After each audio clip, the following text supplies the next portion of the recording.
जय राधा माधव कुंज बिहारी। जय राधा माधव कुंज बिहारी। गोपी जन वल्लभा गिरिवरधारी। गोपी जन वल्लभा गिरिवरधारी। यशोदनंदन ब्रज जनरंजन। यशोदनंदन ब्रज जनरंजन। यमुना तीरा वनचारी। यमुना तीरा वनचारी। जय राधा माधव कुंज बिहारी। जय श्री कृष्ण चैतन्य प्रभु नित्यानंद। श्री अद्वैत गदाधर श्रीवासादि गौर भक्तवृंद। जय श्री कृष्ण चैतन्य प्रभु नित्यानंद। श्री अद्वैत गदाधर श्रीवासादि गौर भक्तवृंद। हरे कृष्णा कृष्णा कृष्णा हरे हरे, हरे राम राम राम हरे हरे। हरे कृष्णा कृष्णा कृष्णा हरे हरे। हरे राम राम राम हरे हरे। हरे कृष्णा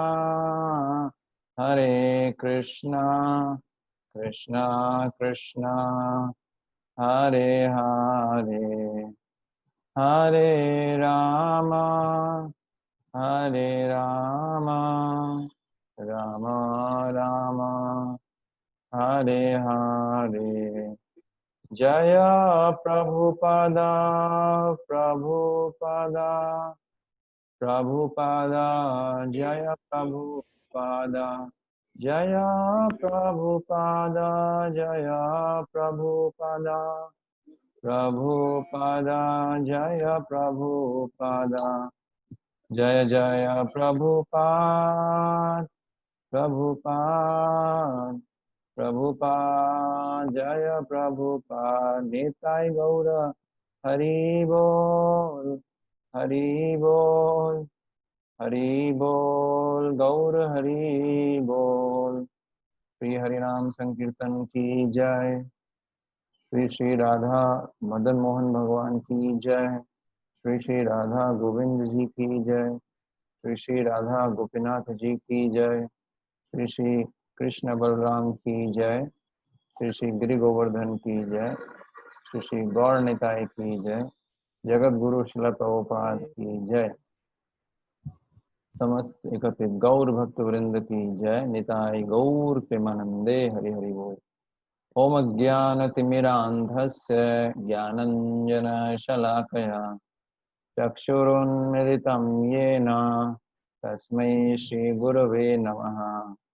श्रीचैतन्यमनोभीष्टं स्थापितं येन भूतले स्वयं रूप कदा मह्यं ददाति स्वपदान्तिकम्।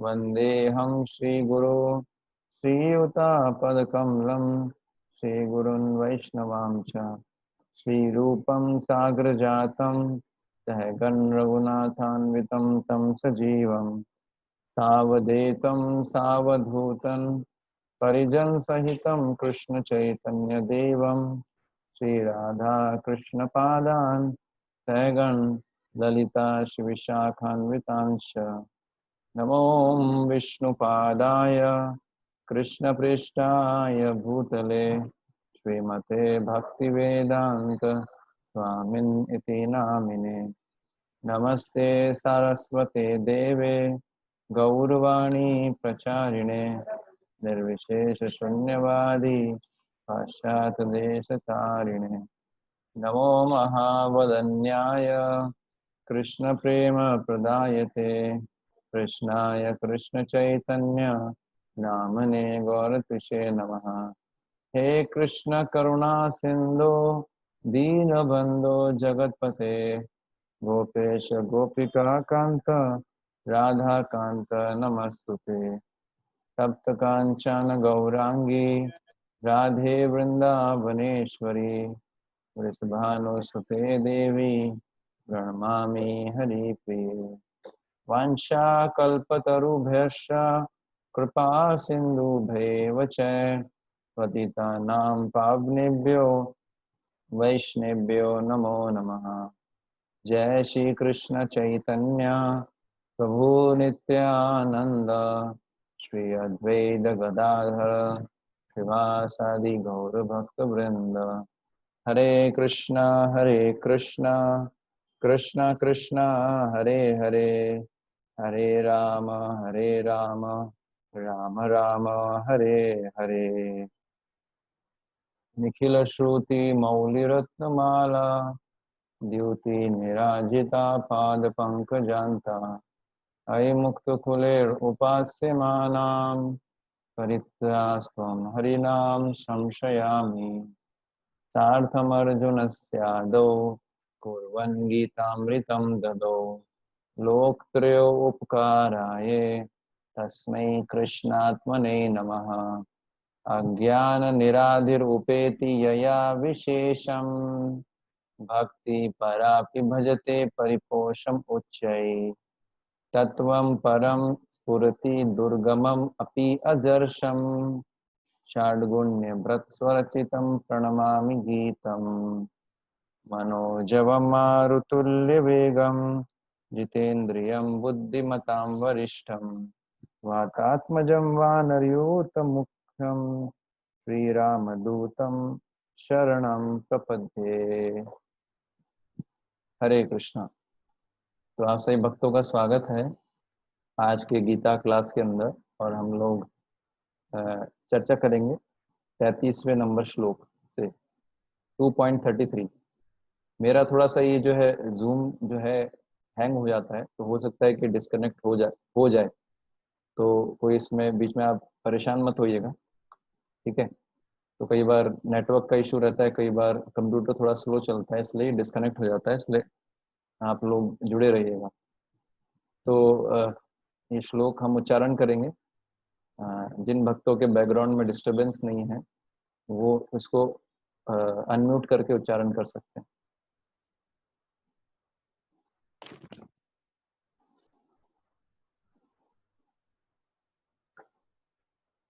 अथ चेत्त्वम् इमं धर्म्यम् अथ चेत्त्वं धर्म्यं संग्रामं न करिष्यसि सङ्ग्रामं न करिष्यसि ततः स्वधर्मं कीर्तिं च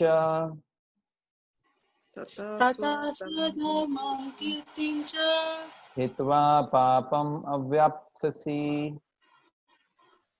हित्वा पापमवाप्स्यसि। अथ चेत्त्वम् इमं धर्म्यम् अथ चेत्त्वमिमं धर्मं संग्रामं न करिष्यसि सङ्ग्रामं न करिष्यसि ततः स्वधर्मं कीर्तिं च तथा स्वधर्मं कीर्तिं च हित्वा पापम् अवाप्स्यसि। हित्वा पापमवाप्स्यसि। अथ चेत्त्वम् इमं धर्म्यम् अथ अथा चेत्त्वम् चेत्त्वम् इमं धर्म्यं संग्रामं न करिष्यसि। सङ्ग्रामं करिष्यसि। ततः स्वधर्मं कीर्तिं च कीर्तिं च हित्वा पापम् अवाप्स्यसि। पापमवाप्स्यसि।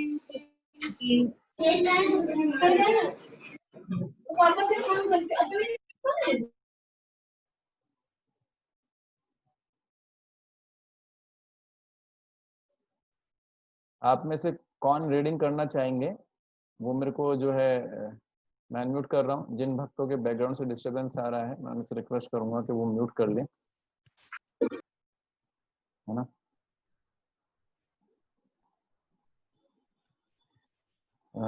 यस, तो आप पढ़ सकते हैं, जो पढ़ना चाहें वो पढ़ हरे सकते हैं। हरे कृष्णा गुरु जी, दंडवत प्रणाम। जरूरत पड़ा, एक मिनट। हाँ मैं थोड़ा मैं पढ़ता बड़ा, हूँ गुरु जी। हाँ मैं थोड़ा बड़ा कर देता हूँ, एक मिनट, लेकिन थोड़ा छोटा है। हरे कृष्णा। अथ हाँ अत चेत यदि तम तुम इमम इस धर्म धर्म धर्मस्य धर्म रूपी संग्रामम युद्ध को न नहीं करिष्यसि करोगे, तत् तव सर्वधर्मम अपने धर्म को, कीर्तिम यश को, च भी हित्वा खोकर, पापम पापपूर्ण फल को, अवाप्यसि प्राप्त करोगे। किंतु यदि तुम युद्ध करने से सर्वधर्म को संपन्न नहीं करते तो तुम्हें निश्चित रूप से अपने कर्तव्य की उपेक्षा करने का पाप लगेगा और तुम योद्धा के रूप में भी अपना यश खो दोगे।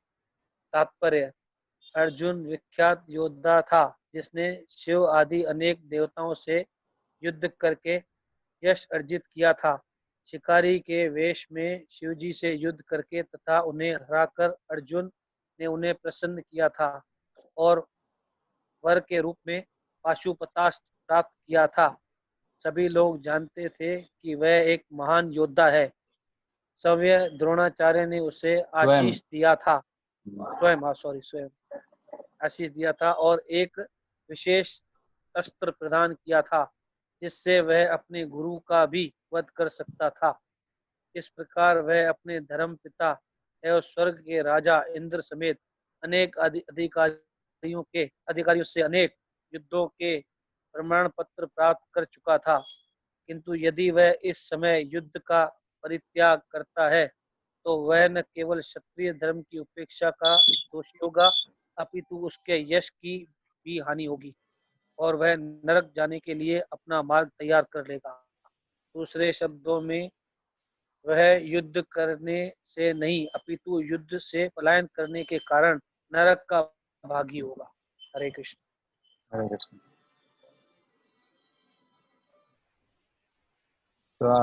तो ये जो श्लोक है, इस श्लोक के अंदर बहुत महत्वपूर्ण चीजें बताई जा रही हैं। तो यहाँ पर जैसे हम देखते हैं कि 31 और 32 नंबर श्लोक, 31 और 32 नंबर श्लोक में भगवान ने अर्जुन को युद्ध करने के बेनिफिट्स बताए थे। 31 में बोला था कि आप अगर युद्ध करोगे, ये धर्म युद्ध है, तो आपको कल्याण, आपके लिए कल्याणप्रद होगा।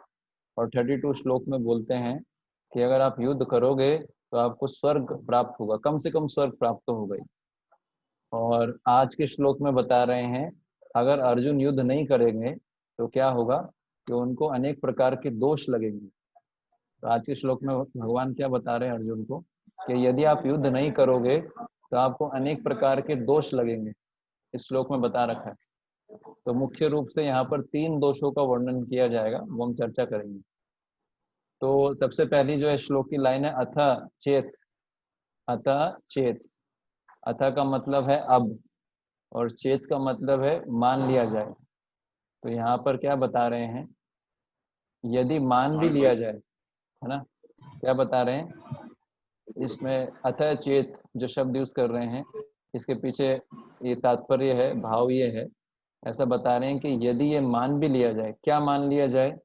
यदि ये मान भी लिया जाए एक बार के लिए कि अर्जुन युद्ध ना भी करें, हालांकि ऐसा होगा नहीं, हालांकि ऐसा होगा नहीं कि अर्जुन युद्ध नहीं करेंगे, क्योंकि हमको पता है कि अर्जुन युद्ध किए थे। लेकिन अगर मान भी लिया जाए कि अर्जुन युद्ध नहीं करें, ऐसा मान भी लिया जाए एक बार के लिए, तो इसलिए जो है ये शब्द यूज किया अथ चेत। और उसके आगे के शब्द क्या हैं? इमम धर्म्यम संग्रामम। इमम धर्म्यम संग्रामम। इमम धर्म्यम संग्रामम का मतलब है ये जो युद्ध है, ये संग्राम है, धर्म युद्ध है ना। ये क्या है?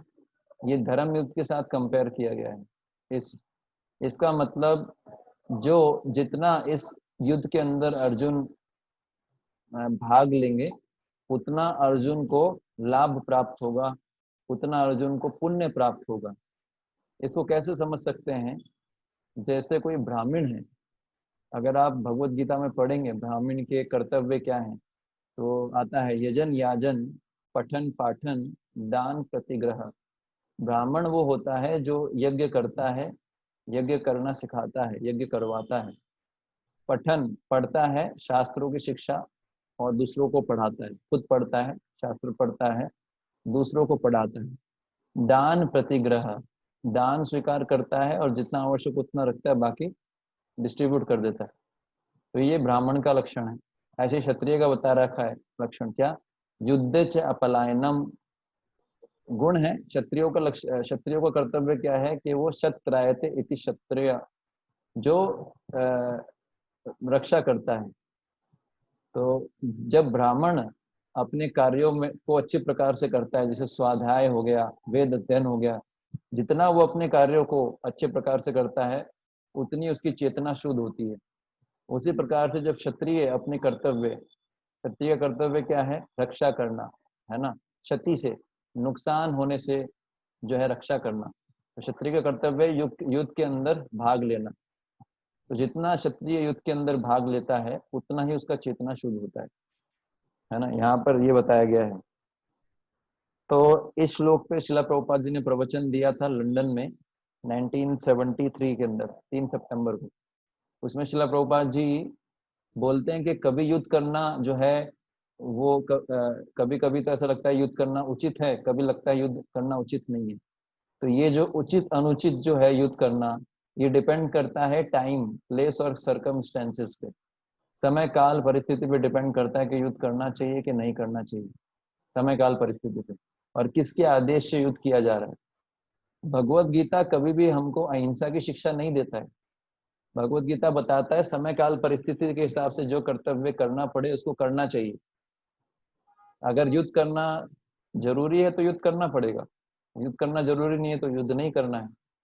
एक बहुत जो है महान जो है, जिनको बापू भी बोलते हैं, बापू जी, बहुत महान जो है भारत के एक जो है लीडर हुए हैं। वो उन्होंने जो है बेसिकली भगवत गीता का सहारा लेके अपने अहिंसा के सिद्धांत को प्रतिपादित किया था। वो बताते थे कि अहिंसा, अहिंसा पे जोर देते थे और भगवत गीता का यूज करके बोलते थे।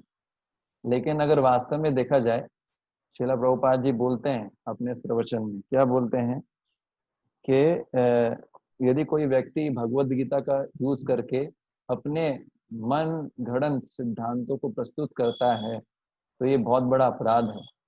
कहने का मतलब ये है कि अगर हमको अपना कोई विचार प्रस्तुत करना है लोगों को, तो ऐसा नहीं है कि हम भगवत गीता का सहारा ले लेंगे, अपने विचार को पुष्ट करें। आजकल भगवत गीता का यूज होता है, लोग उसको बोलते हैं बेस्ट मैनेजमेंट बुक। ये सब अपराध है। भगवत गीता कोई मैनेजमेंट के लिए, हालांकि ठीक है मैनेजमेंट के लिए काम में आता है, लेकिन भगवत गीता मैनेजमेंट की बुक नहीं है। भगवत गीता जो है बेसिकली भगवान, भगवत गीता के अंदर जो है 5 विषय बताए गए। भगवत गीता वो किताब है जो ये बताती है कि हम कौन है, हमारा भगवान से संबंध क्या है, कैसे संबंध को जो है भगवान से वापस स्थापित किया जाए। तो भगवत गीता जो है हमारी लाइफ का मैनुअल है। पर जो जैसे जो बिजनेस वाले लोग होते हैं, कई लोग ऐसा मानते हैं कि ये तो बेस्ट मैनेजमेंट बुक है, लेकिन ये जो है अपने मतों को कई लोग जो है भगवत गीता का यूज करके प्रेजेंट करते हैं ये बहुत बड़ा महान अपराध है, ऐसा नहीं करना चाहिए। तो ऐसे ही जो लीडर थे उन्होंने जो है अहिंसा को प्रस्तुत किया, लेकिन कहीं भी ऐसा नहीं बोला गया है कि भगवत गीता अहिंसा का जो है समर्थन करता है। हमारे बड़े बड़े आचार्य हुए हैं जिन्होंने भगवत गीता पे टीका लिखा, जैसे मध्वाचार्य जी, रामानुजाचार्य जी, इसके अलावा शंकराचार्य जी ने भी ये बोला है कि अगर जरूरत पड़े तो हिंसा करना पड़ता है। तो कहीं भी ऐसा नहीं है कि भगवत गीता है जो अहिंसा पे बल देता है, ऐसा कहीं भी लिखा हुआ नहीं है। जब जरूरत पड़ेगी तो हिंसा भी करनी पड़ेगी। तो भगवान अर्जुन को ही बता रहे हैं कि भैया युद्ध तो करना ही पड़ेगा, है ना, ये कि तुम्हारा कर्तव्य है इस प्रकार से। तो पॉइंट ये है कि इस परिस्थिति में युद्ध करना अनिवार्य है, तो वो युद्ध करना चाहिए। और दूसरा जो है इसमें फिर क्या बता रहे हैं कि श्लोक की जो दूसरी पंक्ति है, ततः स्वधर्मम कीर्तिम च हित्वाम पापम अव्यपससी। भगवान अब बता रहे हैं तीन दोष लगेंगे अर्जुन को युद्ध ना करने के। तीन दोष लगेंगे। पहला जो दोष है वो क्या है? पहला दोष है स्वधर्मम, फिर दूसरा है कीर्तिम, तीसरा है पापम अव्यपससी। तो अगर अर्जुन युद्ध नहीं करेंगे तो पहला नुकसान क्या होगा अर्जुन को कि उनका स्वधर्म जो है वो चला जाएगा। स्वधर्म क्या होता है? स्वधर्म का मतलब है अपने वर्ण के हिसाब से कर्तव्य करना। श्री भगवान जो है भगवत गीता में बोलते हैं चातुर्वर्ण्य मया सृष्टम। कुछ वर्ण और आश्रम के हिसाब से भगवान ने ये समाज को जो है इसकी रूपरेखा रची है। कुछ लोग ब्राह्मण होते हैं, कुछ क्षत्रिय, कुछ लोगों में क्षत्रिय के गुण होते हैं, कुछ में वैश्य, कुछ में शूद्र। तो ये चार प्रकार के वर्ण हैं और इसी चार प्रकार के आश्रम, ब्रह्मचारी, गृहस्थ, वानप्रस्थ और संन्यास। तो यहाँ पर ये बताया गया है कि जो वर्ण होते हैं जैसे ब्राह्मण, क्षत्रिय, वैश्य, शूद्र, अलग अलग वर्णों के अलग अलग कर्तव्य होते हैं। जैसे ब्राह्मण का मैंने बताया आपको यजन, याजन, पठन, पाठन, वैसे क्षत्रिय का भी कर्तव्य है। तो हर कोई जो है व्यक्ति है वो अपने वर्ण के हिसाब से क्या करता है, भगवान जो है अब भगवान को प्रसन्न करने का प्रयास करता है। सभी लोगों के अपने अपने वर्ण हैं और अपने वर्ण के हिसाब से जब वो कार्य करता है तो भगवान को प्रसन्न करने का प्रयास करता है। भागवत के अंदर चौथे स्कंद के 21वें अध्याय के 36 श्लोक में पृथु महाराज का वर्णन आता है। पृथु चरित्र है, पृथु महाराज भगवान के शासन शक्ति के अवतार थे। तो पृथु महाराज जो है अपनी प्रजा को बोल रहे हैं, क्या बोल रहे हैं पृथु महाराज? क्या बोल रहे हैं कि हे प्रजागण, आप सभी मेरे ऊपर अत्यंत कृपा कर रहे हैं। क्यों कृपा कर रहे हैं? क्योंकि सारी प्रजा जो उनकी थी वो अपने अपने स्वधर्म के हिसाब से अपने कर्तव्य को कर रहे थे। तो वास्तव में जब कोई व्यक्ति अगर ब्राह्मण के अनुरूप कार्य करेगा, अगर वो ब्राह्मण है, क्षत्रिय के अनुरूप कार्य करेगा, तो उससे भी भगवान को प्रसन्न कर सकता है। भगवत गीता जो है उसमें 18वें अध्याय के अंदर 46 श्लोक आता है। उसमें भगवान बोलते हैं कि मनुष्य हैं जो अपने अपने वर्ण के अनुसार, जो भी मनुष्य हैं वो अपने अपने वर्ण के अनुसार अपने स्वाभाविक कर्म के द्वारा परमात्मा की पूजा करके अपना जीवन सफल कर सकते हैं। जैसे कोई ब्राह्मण में ब्राह्मण के गुण हैं तो अपने ब्राह्मण के कर्तव्य करके, किसी में क्षत्रिय के गुण हैं तो क्षत्रिय के कर्तव्य करके, किसी में बिजनेस गुण है वैश्य, तो वैश्य वाला कार्य करके परमात्मा को प्रसन्न कर सकते हैं, ऐसा वर्णन आता है। और यदि कोई अपने स्वधर्म, अपने वर्ण के अनुसार कर्तव्य नहीं करता तो उसको बहुत जो है उसका पतन हो जाता है। ये कैसे होता है? इसका उदाहरण आता है गर्ग संहिता। गर्ग संहिता एक जो है ग्रंथ है, उसमें वर्णन आता है कि एक बहुत पहले की घटना बताते हैं कि स्वर्ग के अंदर, स्वर्ग जो है, स्वर्ग में अमरावती पुरी है। स्वर्ग जो है उसमें अमरावती नाम से एक पूरा का पूरा जो है एक पूरा गढ़ है, अमरावती पुरी। तो उसके अंदर एक बहुत बड़े मुनि हुए थे, उनका नाम था उतथ्य। तो ये जो उतथ्य मुनि थे, महामुनि थे, इनके 5 पुत्र थे और ये सारे तो वैसे ब्राह्मण, जो उतथ्य थे ये ब्राह्मण थे। तो स्वाभाविक रूप से उनको क्या करना था? ब्राह्मण के गुणों को अंगीकार करना था, यजन, पठन, पाठन, यजन, याजन। लेकिन ये जो 5 पुत्र थे वो इसमें संतुष्ट नहीं थे और वो उन्होंने क्या किया वो राजा बलि के यहाँ गए। ये बलि वही हैं जो प्रहलाद महाराज के वंश में आए हैं, वामन देव। बलि के यहाँ गए और उन्होंने वहां पर मल्ल युद्ध की शिक्षा ली उनसे। मल्ल युद्ध मतलब पहलवानी। तो उसके बाद में जो है जब उन्होंने देखा, महामुनि उत्तथ्य ने देखा, ये जो पांचों जो है जो मेरे पुत्र हैं ये मल्ल युद्ध करना चाहते, क्षत्रिय वाला कर, ये जो है मल्ल युद्ध मतलब पहलवानी करना, ये सब क्षत्रियों का जो है वो है गुण है। तो क्षत्रिय वाला गुण प्रदर्शित कर रहे हैं, मतलब क्षत्रिय वाली चीजों को करना चाहते हैं, ब्राह्मण वाला नहीं करना चाहते। तो ये देख के जो है वो बड़े गुस्से में आ गए, मुनि जो मुनि श्रेष्ठ थे उत्तत थे, और बड़े दुखी हुए। उन्होंने उनको जो है बोला कि हे दुर्जनों, तुम लोग ब्राह्मण के पुत्र हो, मतलब मेरे पुत्र हो, फिर भी तुम ब्राह्मण उचित कर्म से दूर भाग रहे हो, और जो क्षत्रिय उचित मल्ल युद्ध है उसका कर्म करते हो, है ना। तुम अपने स्वर धर्म से नष्ट हो, तुम जो है भ्रष्ट हो गए हो, इसलिए मैं तुमको श्राप देता हूँ। तो उनको श्राप देते हैं। क्या श्राप देते हैं? कि तुम भारत भूमि में जो है मल्लों के रूप में जो है तुम्हारा जन्म होगा, और वहां पर जो है असुरों की संगति के कारण तुम क्या बन जाओगे? दुर्जन। असुरों की संगति से तुम भी जो है बेकार हो जाओगे, दुर्जन बन जाओगे। ये श्राप दिया था उत्तत्य ने अपने ही पुत्रों को। तो ये 5 जो पुत्र थे, ये कृष्ण लीला में ये 5 पहलवान बन के आते हैं। भगवान जो कंस था ना, कंस, उसने 5 पहलवान थे ना उसके, जो भगवान कृष्ण से लड़ाई करते हैं, चाणूर, मुष्टिक, कूट, छल, तोषल। तो ये सब जो है ये वही श्रापित थे उत्तत्य के द्वारा। तो यदि कोई व्यक्ति अपने वर्ण के कर्म स्वधर्म को छोड़ता है और दूसरे वर्ण के स्वधर्म को करता है, तो इससे उसका पतन हो जाता है। यह शिख मिलती। तो भगवान बोल रहे हैं तुम क्षत्रिय हो, तुम अगर लड़ाई नहीं करोगे तो तुम क्या कर रहे हो? अपने जो वर्ण के अनुसार कर्म नहीं कर रहे हो, तो तुम्हारा जो है पतन हो जाएगा। दूसरा जो है भगवान क्या बोलते हैं? दूसरा भगवान बोल रहे हैं कि तुम्हारी कीर्ति चली जाएगी। तो अर्जुन जो है अगर एक सामान्य पुरुष की भांति आचरण करेंगे तो फिर उनकी कीर्ति खत्म हो जाएगी। अर्जुन की कीर्ति जो है इतनी अधिक है, कैसे पता लगेगा? अर्जुन इतने फेमस थे, इतने प्रसिद्ध थे, इतनी कीर्ति फैली हुई थी उनकी। जैसे इसमें प्रभुपाद जी लिखते हैं अपने परपट के अंदर कि प्रभुपाद जी बोल रहे हैं कि अर्जुन ने शिव जी से युद्ध किया था। अब शिव जी से युद्ध करना कोई छोटी मोटी चीज नहीं है।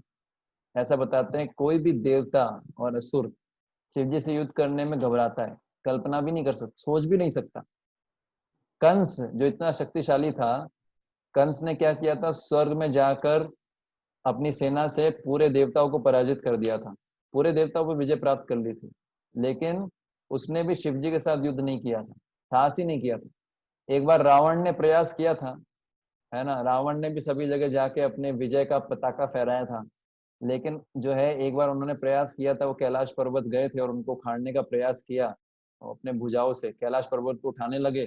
शिव जी ने जो है अपने पैर का अंगूठा दबाया, थोड़ा सा प्रेस किया इधर, तो रावण जी पूरा दब गए उसके अंदर, पर्वत के अंदर पूरा दब गए, और चिल्लाने लग गए, रोने लग गए, है ना, बहुत ही बुरे स्वर में जो है रोने लग गए, कराहने लग गए, है ना। फिर जो है उन्होंने शिव जी की स्तुति की रावण ने, और फिर जो है उससे प्रसन्न हो गए शिव जी, क्योंकि शिव जी आशुतोष है ना, जल्दी प्रसन्न हो जाते हैं।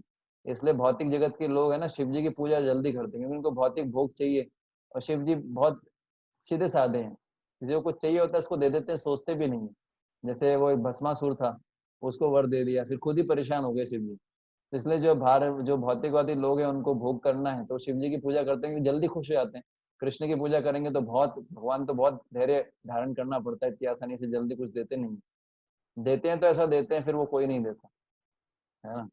तो पॉइंट ये है कि शिव जी प्रसन्न हो गए। फिर जो है रावण जो है, रावण जैसे व्यक्ति ने भी जो है विचार त्याग दिया था शिव जी से लड़ाई करने का। आप समझ पा रहे हैं? लेकिन अर्जुन कैसे थे? अर्जुन की क्या कीर्ति थी कि अर्जुन ने शिव जी के साथ युद्ध किया था, है ना। शिव जी जो है शिकारी का वेश धर के आए थे और जो है अर्जुन के साथ युद्ध किया, और अर्जुन को शिव जी ने अपने बराबर का योद्धा माना था। आप सोचिए अर्जुन का क्या लेवल था। और उनसे उनसे युद्ध किया शिव जी ने, उनके युद्ध से प्रसन्न हो गए और उनको पशुपतास्त्र दिया था, है ना। तो शिव जी बोलते हैं कि प्रिय अर्जुन, मैं तुम्हें अपना प्रसिद्ध पशुपतास्त्र दे रहा हूँ। ये जो अस्त्र है ये यमराज भी धारण करने योग्य नहीं है। सोचिए यमराज कौन है? साक्षात महाजन। बोले वो भी इसको धारण करने योग्य नहीं है। ना वरुण, ना इंद्र, ना कुबेर, ना वायु देवता कोई धारण नहीं कर सकता, लेकिन तुम धारण कर सकते हो। आप समझिए कि अर्जुन का क्या लेवल था। अर्जुन कोई साधारण व्यक्ति था? अर्जुन साधारण व्यक्ति नहीं था। तो इससे पता लगता है कि अर्जुन कितना महान था, उसकी कीर्ति कितनी फैली हुई थी।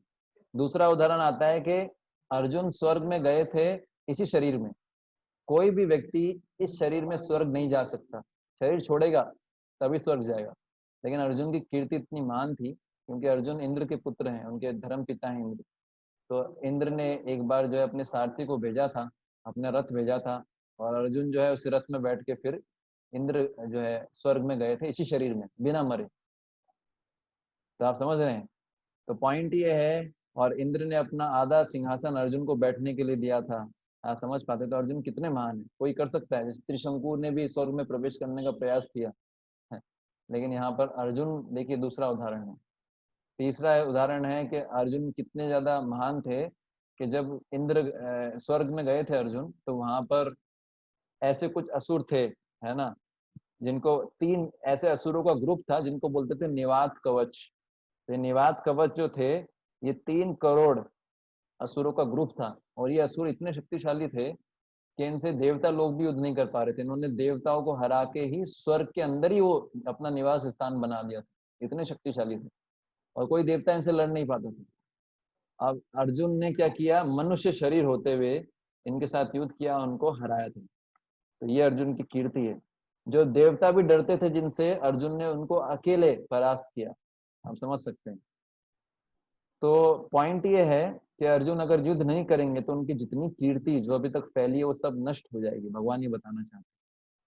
और जैमिनीय महाभारत में वर्णन आता है कि श्री राम जी ने जब सीता जी का त्याग किया था, तो उन्होंने बोला ऐसा, जब सीता जी का त्याग कर रहे थे श्री राम जी, कि जिनके जीवन में कीर्ति नहीं है वो तो क्या है, जीते हुए भी मरे के समान है ना।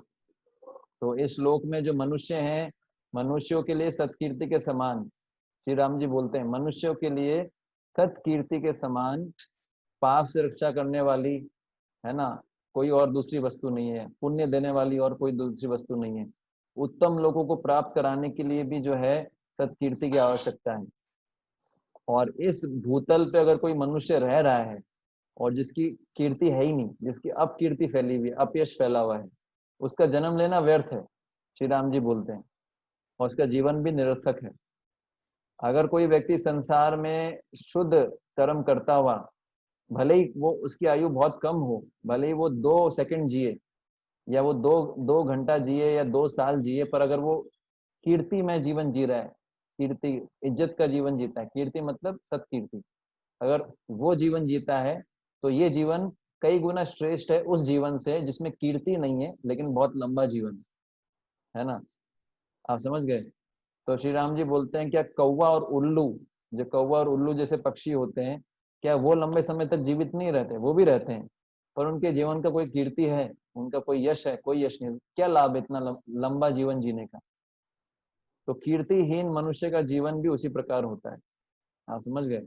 इस प्रकार से श्री राम जी ने अपनी कीर्ति की रक्षा करने के लिए सीता जी का त्याग कर दिया था, एक कारण ये भी था। तो भगवान बोल रहे हैं कि अर्जुन, अगर तुम युद्ध नहीं करोगे तो तुमको अपनी कीर्ति से हाथ धोना पड़ेगा। तो ये दूसरा दोष है। तीसरा बताते हैं कि अर्जुन अगर युद्ध नहीं करेंगे तो उनको क्या है, पाप लगेगा, पाप की प्राप्ति होगी।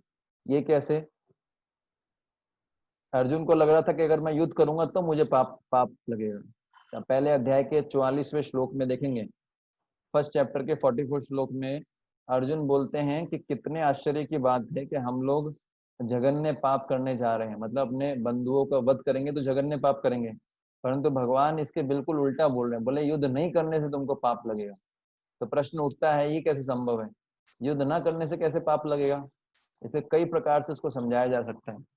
जैसे अगर अर्जुन युद्ध नहीं करेंगे तो क्या होगा, जिस प्रकार किसी स्थान में अगर प्रकाश नहीं है, लाइट नहीं है, तो वहां ऑटोमेटिकली अंधेरा हो जाता है। उसी प्रकार से यदि अर्जुन का स्वधर्म चला गया, अर्जुन अगर अपना क्षत्रिय उचित धर्म का पालन नहीं करेंगे तो ऑटोमेटिकली पाप आएगा। जैसे प्रकाश नहीं रहता, लाइट बंद कर दो, अंधेरा अपने आप आ जाएगा। उसी प्रकार से यदि कोई व्यक्ति अपना स्वधर्म का पालन नहीं करता तो ऑटोमेटिकली उसको पाप पकड़ लेते हैं। दूसरा बताते हैं कि दूसरा रीजन है कि क्यों ये जो है अर्जुन को पाप की प्राप्ति होगी, क्या अर्जुन की कीर्ति नष्ट हो जाएगी, जैसे हमने चर्चा किया। तो कीर्ति नष्ट होने से भी पाप की प्राप्ति होती है ना। ये भी, इससे भी ये एक पाप कर्म है। अगर बिना प्रयास से कीर्ति मिलती हो तो उसको जो है बहुत सावधानी से उसका सदुपयोग करना चाहिए। यदि कोई व्यक्ति अपनी कीर्ति का उपयोग नहीं करता है, ठीक प्रकार से सदुपयोग नहीं करता है, तो उसकी कीर्ति वेस्ट हो जाती है। जैसे फॉर एग्जाम्पल, इसका प्रैक्टिकल उदाहरण है, शिला प्रभुपाद जी ने महात्मा गांधी को पत्र लिखा था, क्योंकि महात्मा गांधी उस समय बहुत सभी पे उनका बहुत जो है प्रभाव था। वो जो है देश को आजाद कराने में लगे हुए थे। शिला प्रभुपाद जी ने बोला, आपको देश के सभी लोग मानते हैं, है ना, आपको देश के सभी लोग मानते हैं, आप समझ गए, तो क्यों ना आप भगवत गीता के उपदेश का प्रचार करो, क्योंकि आपकी जो है कीर्ति फैली हुई है। अगर आप इस कीर्ति का उपयोग करोगे तो गीता के उपदेश को जगह जगह पहुंचा सकते हो। क्यों ये प्रश्न उठता है, जैसे हम लोग हैं, जैसे कि एक बार मेरे को कोई व्यक्ति ने बोले आप इतने पढ़े लिखे व्यक्ति हो, आपने बीटेक कर रखा है, एमटेक कर रखा है, आपने टीचिंग किया है, तो आप ये क्या गीता पढ़ा रहे हो, है ना। तो प्रश्न उठता है, कई लोग बोलते हैं कि आपने इतनी शिक्षा लेके भी क्या गीता पढ़ाने के लिए शिक्षा लिया था। वास्तव में हाँ, हम अपनी शिक्षा का उपयोग गीता पढ़ाने में करते हैं। आप सोचिए, जैसे हम आईआईटी के अंदर जाते हैं, एनआईटी के अंदर जाते हैं, सेमिनार्स देते हैं, बड़े बड़े इंजीनियरिंग कॉलेज, मेडिकल कॉलेज में, वहाँ पर इंग्लिश में बोलना पड़ता है, उनको उनके हिसाब से समझाना पड़ता है, इसलिए शिक्षा का बड़ा आवश्यकता है। अगर मान लीजिए अगर मेरे पास डिग्री ना हो, जैसे आज मेरे पास डिग्री है ना, अच्छी डिग्री है, अच्छी पढ़ाई किया उसका, तो इस डिग्री का यूज मैं भगवान की सेवा के लिए करता हूँ, तो मुझे जो कीर्ति मिली है उसका उपयोग भगवान के लिए करता हूँ, तो वो उससे मुझे और लाभ मिलता है, मेरा भक्ति में आता है।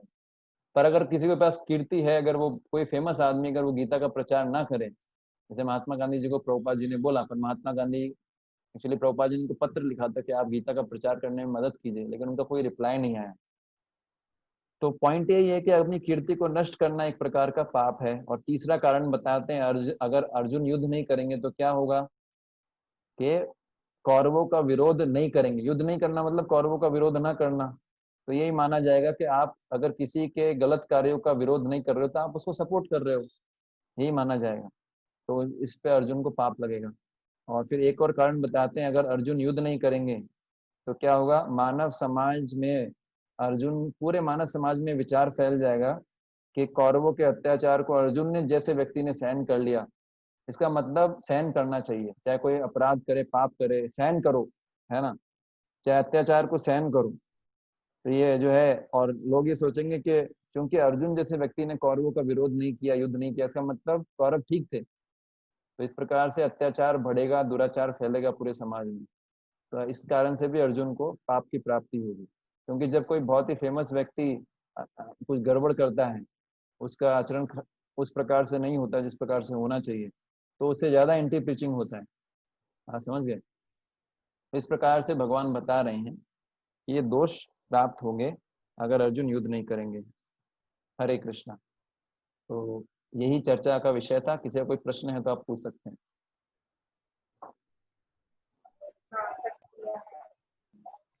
हरे कृष्णा। हरे प्रभु जी, जो कृष्णा 5 जी। पहलवान थे उनका नाम रिपीट कर दीजिए।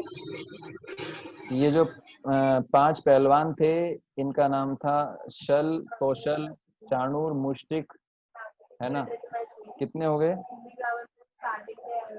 4 हो गए ना। चांदूड़, मुष्टिक, चांदूड़, मुष्टिक, चाणूर, 4 हुए। हाँ, चाणूर, मुष्टिक, शल, कौशल, और एक जो है ये है, क्या कहते हैं, ये एक्चुअली आपको कूट, कूट, चाणूर, मुष्टिक, कूट, कूट और शल और तोशल, ये 5 पहलवान थे। ठीक है प्रभु। और कोई प्रश्न? हरे हरे कृष्णा कृष्णा जी। हाँ, हरे कृष्ण, पूछिए। रोज जब मैं हाँ चैंटिंग प्रभु। करता हूँ तो मेरी मतलब जो पुरानी पास्ट लाइफ है वो आंखें बंद करता हूँ वो रिपीट होती है, तो समझ नहीं आ रहा कि आंखें बंद करके करूँ चैंटिंग या खोल के करूँ। क्या दिखता है आपको? प्रभु जी हाँ जो मतलब जो चैंटिंग करता हूँ तो मतलब जो जब मैं आंखें बंद करता हूँ तो जो पुराना होता है ना पास्ट लाइफ का वो रिपीट होता है बार बार, तो समझ नहीं आ रहा कि चैंटिंग आंखें खोल के करूँ, आधी खोल के करूँ, या कैसे भी कैसे करो, करूँ? चैंटिंग कैसे भी करो, आंखें बंद करके करो, खोल के करो, चैंटिंग करो, ये मत सोचो। जैसे करना चाहो वैसे करो, पर चैंटिंग बंद मत करो, चैंटिंग करो, सब ठीक हो तो जाएगा, पुरानी सब ठीक जो हो पास्ट जाएगा। लाइफ के थॉट्स आ रहे हैं जैसे उनका क्या? जैसे जैसे जैसे आप चैंटिंग करोगे सब अपने आप ठीक हो जाएगा। धैर्य रखो। धन्यवाद प्रभु जी। और कोई प्रश्न है?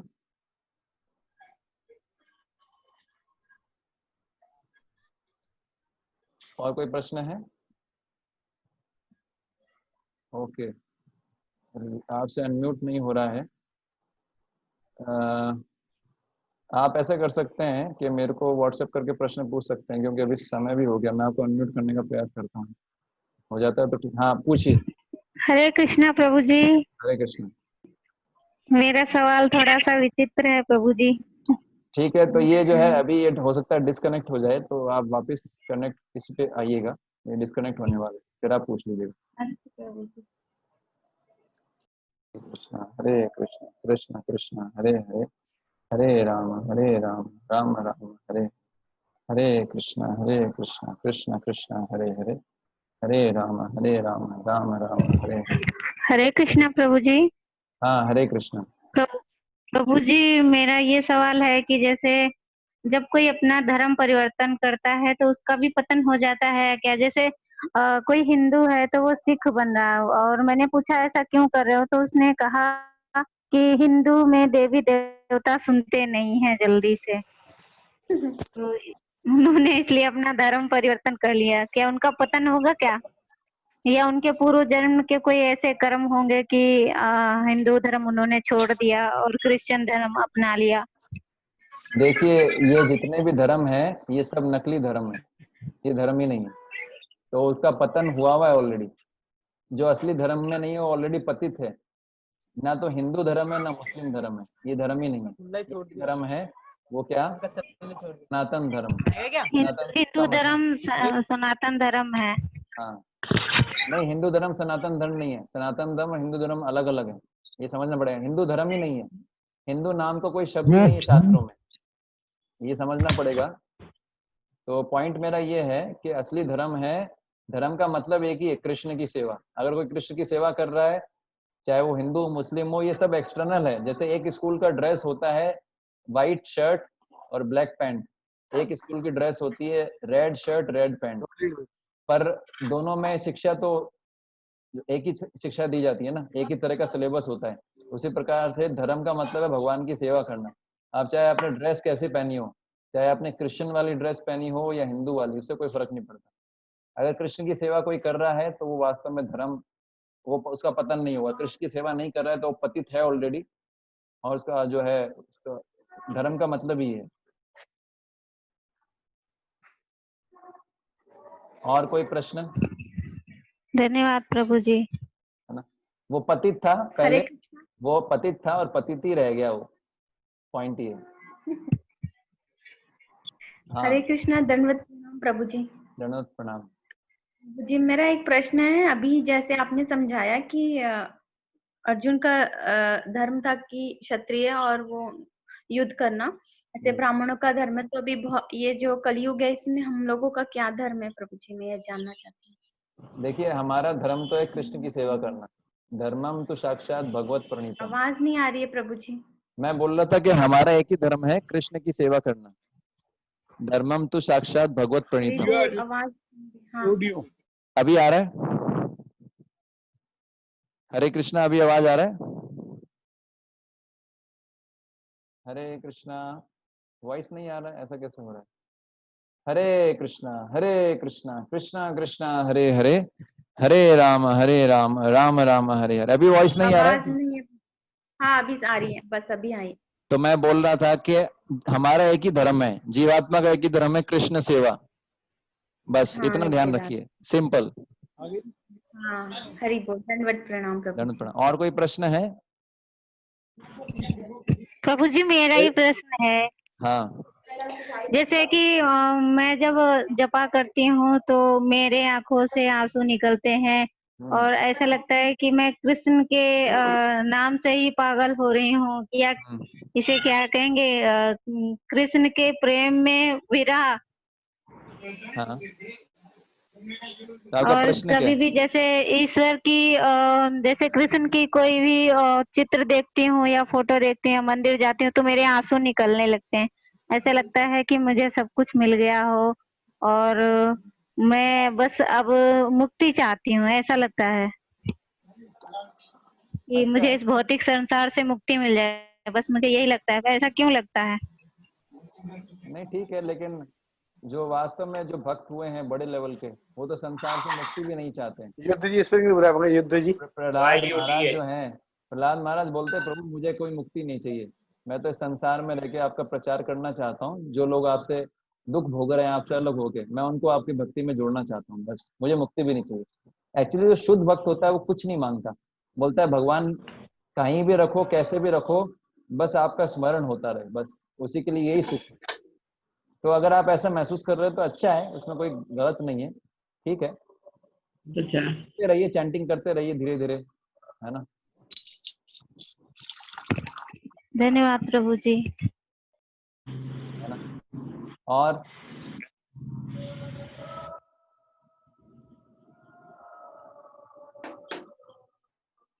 और कोई प्रश्न है?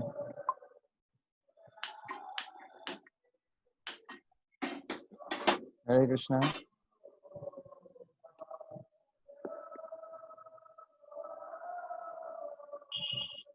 हरे कृष्णा एक्चुअली प्रभु जी, दंडवत प्रणाम।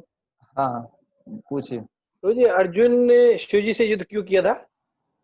एक्चुअली अर्जुन को एक अस्त्र चाहिए था, पाशुपातास्त्र। उनको जो है इंद्र ने बोला था कि आप तपस्या करोगे, मतलब शिव जी से आपको ये अस्त्र प्राप्त होगा। तो पॉइंट ये था कि वो अस्त्र को प्राप्त करने के लिए उन्होंने जो है शिव जी से युद्ध किया था। बाकी जो है वो लंबा वर्णन आता है, लंबी कथा है कि अर्जुन जो है वो तपस्या करते हैं शिव जी को प्रसन्न करने के लिए, पातास्त्र को प्राप्त करने के लिए। और फिर वहां पर शिव जी शिकारी का रूप लेके आते हैं, और एक जो है शायद सुअर होता है, शायद सुअर का शिकार करते हैं, उस समय दोनों उसको मारते हैं। तो शिव जी बोलते हैं मैंने मारा, शिव जी तो शिकारी के वेश में आते हैं, अर्जुन बोलते हैं मैंने मारा है। बेसिकली उनको पाशुपातास्त्र चाहिए था, इसलिए उन्होंने शिव जी के साथ युद्ध किया था। पाशुपात्र क्यों चाहिए था पाशुपातास्त्र? क्योंकि महाभारत के युद्ध में काम आना था उनको, इसलिए।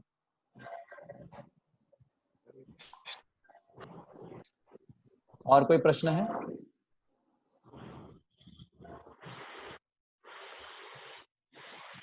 प्रभु जी शिक्षा क्या है? शिखा क्यों रखते हैं? शिखा रखते हैं? ओके।